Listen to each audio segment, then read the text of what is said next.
Panalangin para sa iyong mga anak. Diyos ko, protektahan mo po ang aking mga anak ng ligtas na yakap ng iyong pagmamahal.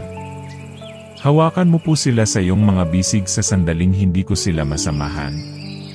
Naway ang iyong makapangyarihang mga kamay ay mapasa kanila, binabantayan at ginagabayan sila sa bawat sandali ng kanilang buhay. Naway magningning ang iyong liwanag sa harap nila, pinapawi ang anumang kadiliman na sumusubok na lumapit.